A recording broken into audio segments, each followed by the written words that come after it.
All right, how is it going, my magnificent sons of bitches? And I wanted to go ahead and do a really quick video ever since the SatanCon thing where they're tearing up the Bibles and doing the stupid shit that the fucking sociopaths do whenever they're throwing a little bitch fit because they don't get their own little way. Because we have some sort of morality in this country, whatever it is. I decided I wanted to come out, do a video, and do a video on, and I got to give Dark Horse a shout out for this one, Madeline Murray O'Hara, which is the lady that ended up getting, prayer in school ban. Now, I wanted to go ahead and share a little story before I got into this, right? I've known a Satanist, actually. I actually known a Faust, which is somebody that's sold their soul to the devil, Lucifer. He considered himself a Satanist, maybe even to a degree a Luciferian. They're all a little bit different. They all have their own little ways, but it is what it is. And, this guy was a friend of mine in the military. He said that he had sold his soul to get with his current fiance at the time, whenever I was in the military. I was still a younger guy. And ultimately, he felt like it was worth it to get with his current, fiance or whatever it is. Then he kind of slid it in there subtly. Oh yeah, but she gave me herpes. All right. All right. I just want to make one thing perfectly clear. Yeah, I think that Anne Hathaway's kind of attractive. I think that she's kind of cute, kind of dark, a little bit mysterious, but has that little playful attitude that I kind of like. Great smile and shit like. But I don't like hepatitis C like Anne Hathaway. There's so much where I draw the line, and you don't really see that a lot in particularly atheist and Satanist and shit like that. There's just, moral depravity is all it really is at the end of the day. And it doesn't really sound that appealing. And it certainly doesn't sound like a circle of motherfuckers that I want to hang out with. Now, I know atheists will say, oh, atheism and Satanism are not the same thing. And then they'll tell you some eucalyptus quote about how if God was able but you're not willing, then that makes him malevolent. If he was willing and not able, that makes him this. And if he was both willing and able, then wherefore come evil? And then and all that shit. Listen, ukulele, nobody gives a shit about your dumb fucking questions at all, to be honest with you. And it doesn't make you look smart, atheist, whenever you use a fucking eucalyptus quote or ukulele, whatever the fuck the dude's name is. Nobody gives a shit. Nobody cares. Tell him to stop wearing a fucking diaper and put on some pants or something. I don't give a shit at the end of the day. But with that being said, that's just kind of where they're at in society, and it's just really kind of aggravating, and it's kind of irritating that they're still doing the same old thing, trying to get attention. It's one thing to sit there and say support your transgender friend that's in there and say, hey, you know what, I hope everything gets better.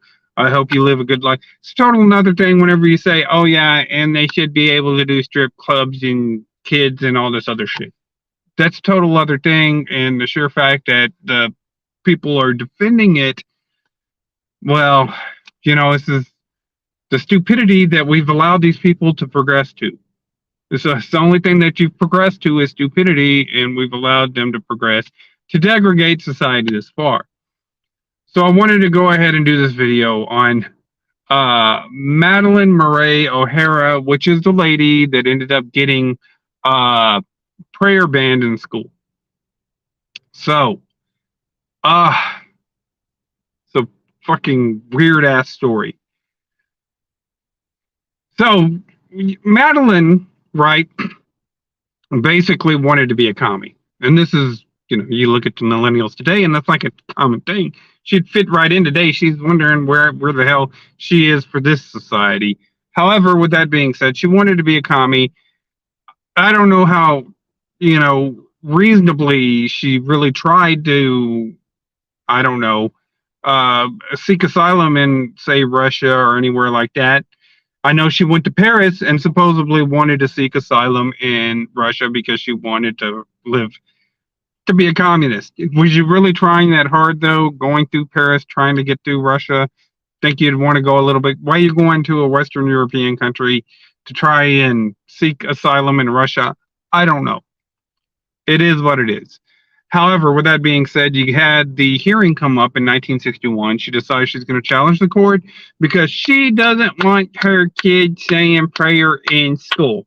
Okay, I can kind of meet you halfway.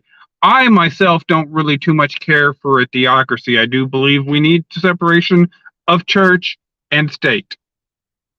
I don't think that a prayer hurts anything too much, but to a degree, I can kind of go ahead. But see, they want to go ahead and you know keep on going with that and whatnot. We have a set of morality, and regardless whether anybody wants to sit there and tell you or not, this is still a Christian nation. Still a Christian nation. It doesn't matter what any of these atheists say. Now try making a law that makes some fucking sense before you decide that you're going to go ahead and turn this into a complete secular nation, because I haven't seen any lawmakers make any really good laws.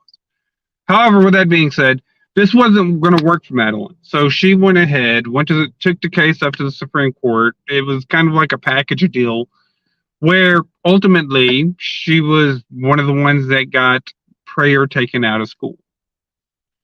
So, of course, Madeline, being a rude, cantankerous, curmudgeon, just basically an overall fucking shrew, she wasn't well liked in the community. And it had nothing to do with her removing prayer from school.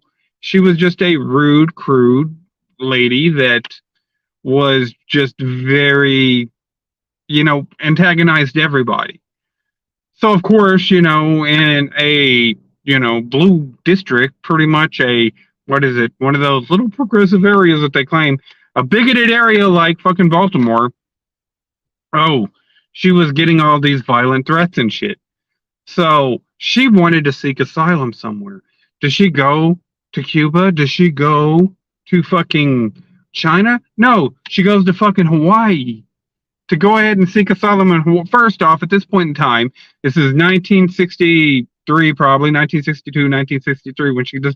Hawaii has been a state for a few years now. All right, it's not like, oh, we're going to another country. She did go to Mexico, supposedly, because they were a nationalist country, and then tried to seek asylum there, but it just doesn't make any sense.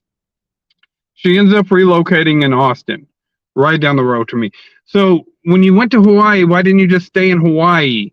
Oh, well, they wouldn't protect me from the Maryland. Why are the cops even after you? You know what I'm saying? None of the shit makes any sense whatsoever, but this is the thought process of an atheist. This is why whenever I see this, these shootings and shit that goes on in the media and all the little fucking storylines that they run, why I question the shit, because none of it makes any sense and neither does the story. So, of course, she relocates in Austin and she gets a following behind her. She opens up her little institution. She gets some land. She claims it's a church. She goes ahead and does all this stuff, gets all these contributions from atheists all over the place to go ahead and then makes it kind of she gets a lot of blessings for somebody that's an atheist who, God has given this lady so many chances to go ahead and fix herself and to make a better life for herself. However, she just despises God. The opportunities that this lady has been given to go ahead and do the right thing, while she goes ahead and persists that she's going to continue to do the wrong thing. Well, it just blows your mind. You know what I'm saying? So she ends up, generating and making a small fortune off of it. You know what I'm saying? And she just kind of stays with it. And so, anyways, she creates this, little institution of hers where she runs her little facility. She's doing pretty much the same thing that the fucking, the Jehovah's Witness kind of do with the Watchtower. She's putting out her little publication and, everything is hunky-dory, right? Well, most people, like I'm a supervisor, I have to interview people. I have to figure out, are these people going to be dependable? Are they going to show up? Are they going to create problems? Are they going to, do they have any issues? You want to get the best employee for the job. You don't want to, hire somebody that's not going to be independable or going to create a problem. Unless you're Madeline Murray O'Hara, and then you decide you want to go ahead and hire convicts and felons so you can go ahead and have that much control over them. Supposedly, this is according to Bill. Her son, who she ended up disowning because he ended up becoming a Christian. The only one in this story that ended up having a halfway decent ending. So she hires these convicts, right? So, the last person that I would probably want to hire is, I don't know, somebody who's killed somebody at 17 and, ultimately ended up beating his mom half to death and then pissing on her. That doesn't sound like somebody, hey, I want that guy for the job. It is what it is. I just don't think that would be the first person I would hire as another fucking sociopath like Madeline Murray O'Hara, and most of these people are sociopaths. However, sociopaths somehow believe that, hey, we're going to make a fucking secret world and live underground and shit, and we're going to go away from all these Christians so we can stop being judged for this and that and all this other shit, being held to a standard. Is that what you're talking about? It is what it is. This is, so she hires this gentleman, right? And, the guy's kind of psychotic. And, ultimately, well, what did you expect? What do you expect happened? Well, the motherfucker ended up stealing like $60,000 of her, funds from her, basically embezzling some fucking money out of her. And ultimately, the court went light on him, gave him years probation, said, oh, yeah, you got to pay back the money. But she thought that was too light. She said that wasn't enough. She wanted him to pay a lot more. So she writes about the crazy motherfucker all in her publications and just basically says that this guy did this, talked about his assaults, talked about his life, how he's in prison and doing homosexual acts in her publications, which pissed the guy off. You know what I'm saying? And you don't piss off the fucking sociopath. You don't piss off the fucking psychotic person. So, of course, this guy wants to get revenge, and he's fucking atheist. He has nothing to lose. And like I said, this is one of the things that atheists really get me, because basically I feel like atheists and Satanists are cut from the same cloth. Same shit. You know what I'm saying? Now, the atheist will sit there and claim that they have a little bit of standards, morality, but it doesn't make any sense as an atheist because, pragmatically, there yet again, if somebody else is there wanting the same resources, then it doesn't make any sense for you to play by the rules because everybody's a competitor for your resource. You know what I'm saying? And it is what it is. You just take what you want. There's no fucking real reason why you would play fair. Now the atheist will sit there and say, well, we can go ahead and get our dogma from some guy in a fucking diaper that said some shit back in fucking the Greek era and shit, and that's where they get their philosophy from. Doesn't make any goddamn sense at all. Whether you get your fucking philosophy from Plato or fucking ukulele, or fucking Sir Francis Bacon or fucking Richard Descartes, wherever the fuck you get your fucking, you think you're getting all this these morals from, it just doesn't make any sense. Whatever. But ultimately, so this guy's pissed now, right? He's pissed. Fucking Madeline just wrote all this shit about him. So he gets with two other guys and they create this elaborate scheme in which they ended up abducting Madeline and her youngest son and her daughter, or her, actually it was her granddaughter, but she adopted her as her daughter because her son went and became a Christian. Oh, evil, which she disowned. Ironically, the only reason that anybody investigated, because whenever they come up missing, nobody asked anything. Well, they're fucking sociopaths, they're fucking nutcases, and we're all atheists and don't give a shit. And so they kind of were doing their own little things like, okay, well, they're gone. We need to, go ahead and relocate. The police didn't give a shit because they're like, well, at least she's out of our hair. She's, this vulgar, strange, fucking unsavory fucking bitch is no longer here. So they didn't care about investigating it. And it wasn't until that Christian son that she fucking disowned decided that he wanted to go ahead and find out where his mom is because he hadn't had contact with her in a year or so. So, that's what opened up the investigation. Of course, a couple of years before they started the investigation, they had found a body in the Trinity River that didn't have any hands and any head. They ended up matching this body to a person that they believe was connected with them, with the group that was also connected with the O'Haras. They ended up making that connection.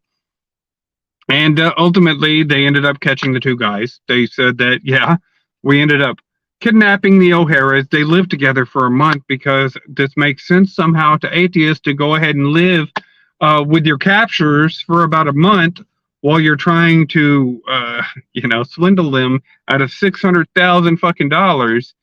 And then ultimately, so you live together for a month. Then they ended up killing them anyways. Ended up chopping them up in, pieces and burying them in a shallow grave. Like I said, it's kind of weird. This kind of fits Jezebel, and, the guy kind of fits Jehu. It's ironic, isn't it? And